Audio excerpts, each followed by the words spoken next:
It's my feel-good breakfast show.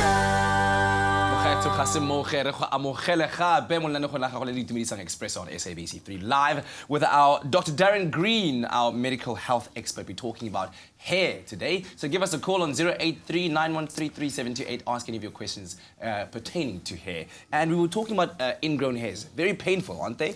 How do you avoid getting them? Because you're talking about the angulated shaving technique that sometimes results in that pointiness or the sharp end of the hair, which when it curls back naturally, when it occurs, can then, of course, pierce its way back into the skin. Correct. So removing dead skin cells is imperative. So at the base of the hair follicle, you need to remove and exfoliate. So exfoliation is the process where you have something that's abrasive, it's mildly abrasive, that can lift and move the dead skin cells off the skin.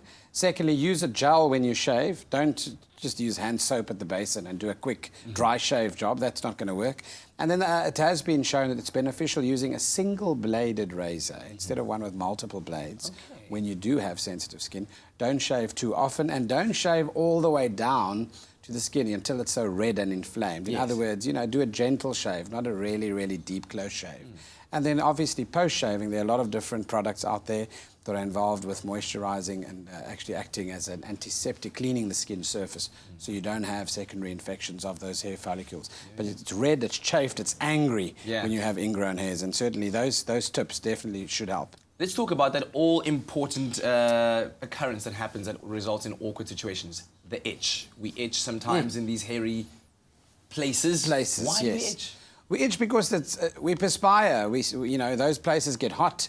The skin gets irritated, and in those places, for example, under your arms, for example, it can be quite debilitating. The skin there is often moist throughout the day, and that puts then stress on the skin. It also acts as an environment for organisms to grow on.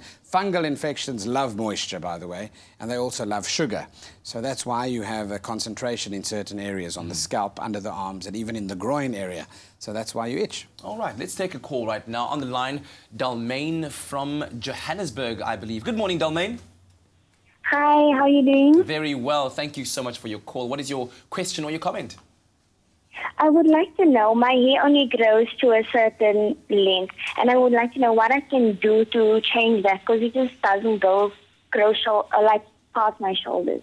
There we go. That's a great question, because I also at some point just wanted to extend my afro. I wanted it to go there, but then it just slowed down. Why? So the turnaround time of a follicle and the length of hair, for example, often, as I said earlier on, is about 36 centimeters, all the way through to about 50 centimeters. Okay. That's often between the growth phase of the hair becoming longer, and it eventually stops growth, obviously, after that.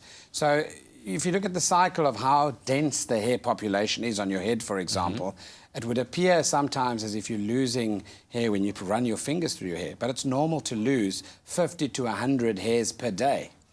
We only start worrying when those amounts become excessive. Because that's very little. 50 to 100 is very little when you consider your whole head. Very little. Yeah, and there are thousands of hair follicles on your head. So when you are losing more hair, stress, for example, adds to hair loss. So do certain hormones like progesterone and estrogen and thyroid hormone, all implicated when it comes to hair loss. And for her, one would look at her nutritional status. Is she getting enough zinc, selenium, etc. in her hair as well? I mean, if you want hair that's that length, for example, that fabulousness, you know that you definitely need to look at what you're eating, and your nutrition needs to reflect that. All right, well, let's actually do that for a second. Let's head on over to the kitchen. We're going to be making a healthy hair breakfast, hopefully with no hair inside it, right, guys?